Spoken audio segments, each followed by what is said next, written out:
získala celkem 6 trofejí, 3krát pohár a 3krát ligové vítězství za Slovan. Třeba včera vychytala mu utkání, které se hrálo hrát proti soud.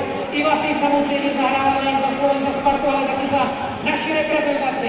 Dámy a pánové, gratulaci předává prezident Slovanu Liberec Zdeněk Štýler a taky generální sekretář pražské Sparty Dušan Žovinec. Iva Pišková je 10. členkou Dvora